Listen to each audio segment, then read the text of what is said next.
बात बिहार की करेंगे, जहां 2025 की चुनावी जंग का सियासी रंग जमने लगा है। आज बिहार की राजनीति से जुड़ी 3 बड़ी खबरें राष्ट्रीय सुर्खियां बनी हैं।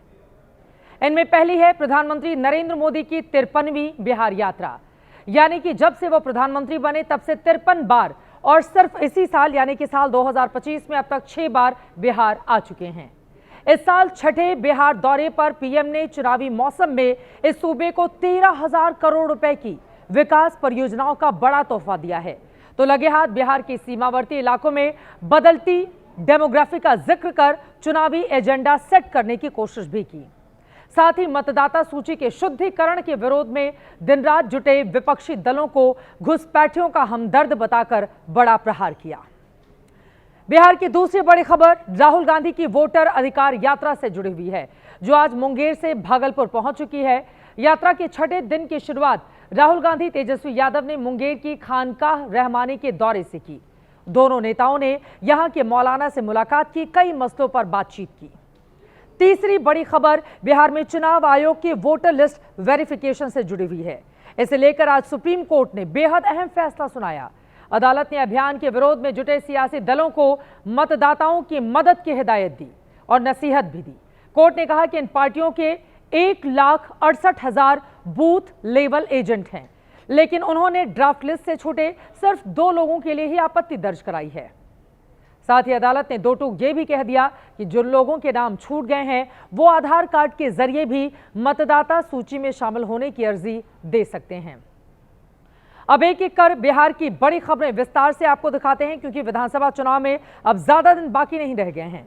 प्रधानमंत्री नरेंद्र मोदी बिहार के चुनावी माहौल में आज गया जी पहुंचे। यहां उन्होंने 13,000 करोड़ रुपए की परियोजनाओं का शुभारंभ और शिलान्यास किया। 2 नई ट्रेनों को हरी झंडी दिखाई। प्रधानमंत्री आवास योजना के लाभार्थियों को चाबियां सौंपी। मुख्यमंत्री नीतीश कुमार के साथ रोड शो किया। बेगूसराय जिले में गंगा नदी पर बने बेहद आधुनिक औंटा सिमरिया 6 लेन पुल का उद्घाटन किया। गया जी में सीएम, डिप्टी सीएम समेत तमाम नेताओं और प्रधानमंत्री ने अपने भाषण भी दिए हैं। इस दौरान पीएम मोदी ने विपक्षी दलों पर बेहद तीखे प्रहार किए। भ्रष्टाचार के खिलाफ संसद में पेश नए 130वें संविधान संशोधन का जिक्र किया। इसके विरोध में जुटी कांग्रेस और आरजेडी को आईना दिखाया। फिर डेमोग्राफी और घुसपैठ के मुद्दे को भी नई धार दी है। पीएम ने बिहार में मतदाता सूची की समीक्षा का विरोध करने वाली पार्टियों को घुसपैठियों का हमदर्द बताकर जबरदस्त हमला बोला। बिहार के सीमावर्ती जिलों में तेजी से डेमोग्राफी बदल रही है। घुसपैठियों को बिहार के युवाओं के रोजगार नहीं छीनने देंगे। बिहार के आप सभी लोग देश के भीतर बैठे घुसपैठियों के समर्थकों से भी सावधान रहिए। जान जाइए कौन घुसपैठियों के साथ खड़ा है। कांग्रेस और आरजेडी जैसे दल बिहार के लोगों का हक छीनकर घुसपैठियों को देना चाहते हैं। वोट बैंक को बढ़ाने के लिए कांग्रेस आरजेडी वाले कुछ भी कर सकते हैं, कितने ही नीचे जा सकते हैं। इसलिए बिहार के लोगों को बहुत सतर्क रहना है।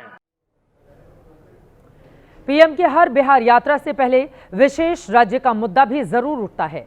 खासकर आरजेडी इसके बहाने मोदी और नीतीश कुमार को घेरने में कोई कोर कसर नहीं छोड़ती।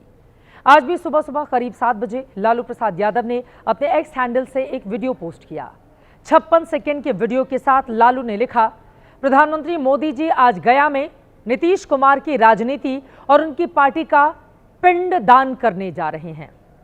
आपको बताते चले कि हिंदू धर्म में पिंडदान एक धार्मिक अनुष्ठान है जो पितरों यानी पूर्वजों की आत्मा की शांति और मोक्ष के लिए किया जाता है। गया जी को पिंडदान के लिए सबसे पवित्र स्थल माना जाता है। जाहिर है पिंडदान का जिक्र कर लालू यादव ने नीतीश के राजनीतिक अंत का दावा किया। इसके लिए मोदी सरकार को जिम्मेदार ठहराने की कोशिश की, जिसे एनडीए ने बेहद आपत्तिजनक और शर्मनाक बताया है।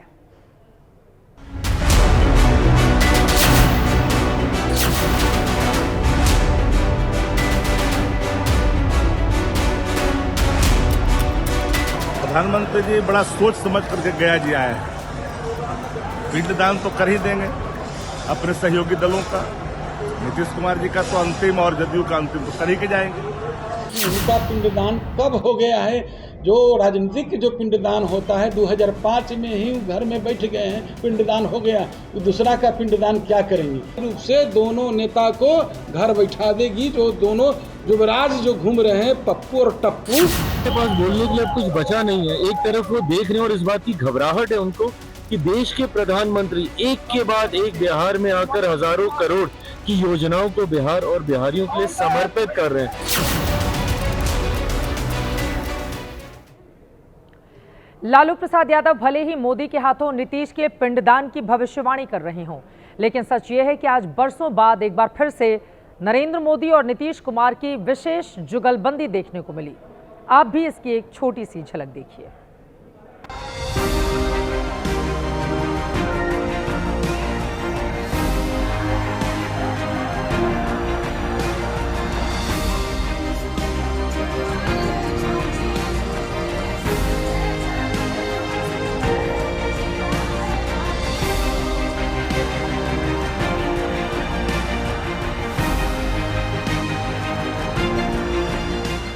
जिस ब्रिज का शिलान्यास आपने मुझे करने के लिए कहा, आज इसका लोकार्पण करने का अवसर भी आपने मुझे दिया।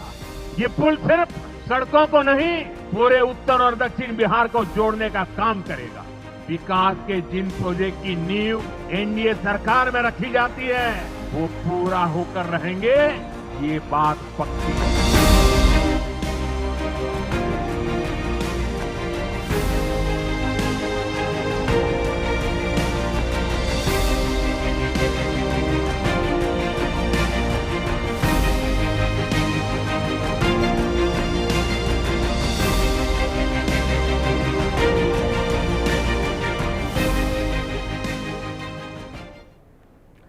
विशेष जुगलबंदी की तस्वीरें आपने देख ली हैं, जिसको लेकर बीजेपी और जेडीयू के कार्यकर्ता आज बेहद उत्साहित नजर आए। औंटा सिमरिया पुल के उद्घाटन के मौके पर पीएम मोदी और सीएम नीतीश गर्मजोशी से मिले। मोदी ने नीतीश का हाथ उठाया, गमछा लहराया, दोस्त की तरह हंसी ठिठोली करते दिखे। यकीनन ये नजारा बिहार के चुनाव में विपक्ष को बेचैन कर सकता है। एक और बात जो गौर करने लायक है, मोदी अक्सर कहते हैं कि वो जिस प्रोजेक्ट का शिलान्यास करते हैं उसका शुभारंभ भी जरूर करते हैं। आपके सामने दो तस्वीरें हैं। पहली 2017 की, जब नरेंद्र मोदी ने जिस पुल का शिलान्यास किया, आज 2025 में उसी पुल का उद्घाटन करने के लिए भी पहुंचे। वैसे तो देश में कई और 6 लेन पुल हैं, लेकिन बिहार का ये औंटा सिमरिया गंगा पुल देश का सबसे चौड़ा 6 लेन पुल है। यह पुल 34 मीटर चौड़ा है, जो सामान्य तौर पर बनने वाले 6 लेन पुलों से करीब 4.5 मीटर ज्यादा है। पटना के मोकामा और बेगूसराय के सिमरिया को जोड़ने वाला यह पुल extradosed stay cable bridge तकनीकी से बनाया गया है, जिसमें पुल का पूरा भार केबल पर होता है। यह अपने आप में कमाल का पुल है, जो बदलते बिहार के बुनियादी ढांचे में बड़े बदलाव की सबसे ताजा तरीन मिसाल है। पीएम मोदी जो है यहाँ हेलीकॉप्टर से पहुंचे थे। 2 किलोमीटर गाड़ी में सफ़र करते हुए यहाँ पर आए पुल पर, उन्होंने उद्घाटन किया। करीब 20 मिनट तक जो है पीएम मोदी जो है वो यहाँ पे रुके हैं। इस 6 लेन पुल का निर्माण जो है 1870 करोड़ रुपए की लागत से किया गया है। यह पुल मोकामा और बेगूसराय को सीधे जोड़ेगा, जिससे उत्तर और दक्षिण बिहार के बीच आवागमन आसान हो जाएगा। भारी वाहनों के लिए 100 किलोमीटर से अधिक की जो अतिरिक्त यात्रा की दूरी जो है उसको कम करेगा। इससे बेगूसराय, सुपौल, मधुबनी, पूर्णिया, अररिया जैसे उत्तर बिहार के क्षेत्रों और शेखपुरा, नवादा, लखीसराय जैसे दक्षिण बिहार के क्षेत्रों के बीच संपर्क बेहतर होगा। यह पुल बिहार के आर्थिक विकास में महत्वपूर्ण भूमिका निभाएगा। उत्तर बिहार के उद्योग और व्यवसाय जो कच्चे माल के लिए दक्षिण बिहार और झारखंड पर निर्भर है, इनको जो है सीधा जो है लाभ होने वाला है। इस पुल को तो आपने देख लिया, अब जरा सत्ता के पुल पर आपको चढ़ाते हैं। प्रधानमंत्री नरेंद्र मोदी ने आज गयाजी में बिहार और देश में घुसपैठियों की बढ़ती संख्या और बदलती डेमोग्राफी पर चिंता जताई है। ऐसे में सवाल यह है कि क्या वाकई बिहार के सीमावर्ती जिलों में आबादी का अनुपात बदल रहा है, और बिहार में आखिर कितने घुसपैठिए हैं। बिहार में घुसपैठियों की संख्या का कोई आंकड़ा तो मौजूद नहीं है, लेकिन देश में इसका एक अनुमानित आंकड़ा जरूर है। मैंने आपको 15 अगस्त को जनहित में बताया था कि देश में करीब 2 करोड़ अवैध बांग्लादेशी मौजूद हैं। ये जानकारी 2016 में तत्कालीन गृह राज्य मंत्री किरण रिजिजू ने राज्यसभा में दी थी। हालांकि उन्होंने खुद ही इस आंकड़े के सटीक होने से इनकार किया था। इसके पहले 2004 में उस वक्त के गृह राज्य मंत्री श्री प्रकाश जायसवाल के मुताबिक भारत में 1 करोड़ 20 लाख से ज्यादा बांग्लादेशी घुसपैठिए रह रहे थे। उनके मुताबिक इनमें से सबसे ज्यादा 57 लाख पश्चिम बंगाल और 50 लाख असम में मौजूद थे। हालांकि इस पर तब असम की ही कांग्रेस सरकार ने आपत्ति जताई थी, तो जायसवाल ने अपना बयान वापस ले लिया था। केंद्र में उस समय डॉक्टर मनमोहन सिंह की सरकार थी। जैसा कि मैंने पहले ही बताया, बिहार में घुसपैठियों के आंकड़े की कोई सटीक जानकारी मौजूद नहीं है, लेकिन सच ये भी है कि सीमांचल के इलाकों में बढ़ती मुस्लिम आबादी को इसी संकट से जोड़कर देखा जाता है। सीमांचल की मुस्लिम आबादी की बात करें, 2011 की जनगणना बताती है किशनगंज में करीब 68%, कटिहार में 44.5%, अररिया में 43% और पूर्णिया में 38.5% मुसलमान थे। पूरे बिहार में 2011 की जनगणना के मुताबिक 17% मुस्लिम आबादी है, लेकिन सीमांचल में मुसलमानों की आबादी 47% थी। एक और बड़ी बात यह है कि 1951 से 2011 के बीच पूरे बिहार में मुसलमानों की हिस्सेदारी जहां 4% बढ़ी, वहीं सीमांचल में यह आंकड़ा करीब 16% का रहा, जैसा कि हम आपको दिखा रहे हैं। इस तरह के आरोप हैं कि बिहार के सीमांचल में बड़ी संख्या में घुसपैठिए हैं। अब सवाल यह है कि क्या बिहार चुनाव में बीजेपी का घुसपैठिया दांव चल पाएगा, क्योंकि झारखंड विधानसभा चुनाव में भी बीजेपी ने जोर शोर से इसे उछाला था, लेकिन चला बिल्कुल नहीं और जीत फिर से झारखंड मुक्ति मोर्चा के हेमंत सोरेन की अगुवाई वाले महागठबंधन की ही हुई थी। यह साफ है कि बिहार में सत्ता के दोनों दावेदार अपने अपने कोर वोटर को गोलबंद करने में जुटे हुए हैं।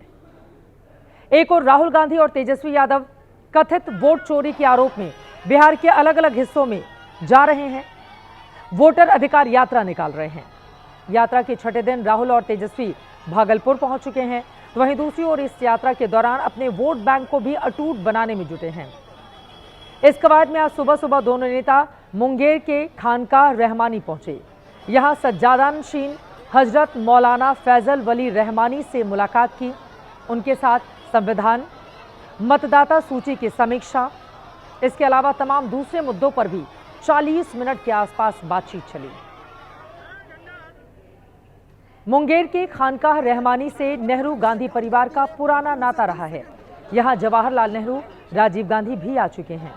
जानकारी के मुताबिक राहुल गांधी एक बार बचपन में यहां पर आए थे और आज दूसरी बार वहां पर पहुंचे।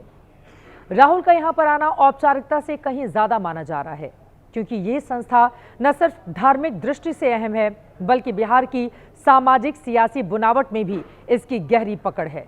ऐसे में राहुल गांधी और तेजस्वी यादव का यहां पहुंचना मुस्लिम मतदाताओं को साधने की कोशिश के तौर पर देखा जा रहा है। बिहार की राजनीति में मुस्लिम वोट बैंक अहम भूमिका निभाता है और खानकाह रहमानी जैसी बड़ी धार्मिक संस्था से जुड़ाव महागठबंधन के पक्ष में मुस्लिम वोट के ध्रुवीकरण की अहम कड़ी साबित हो सकता है।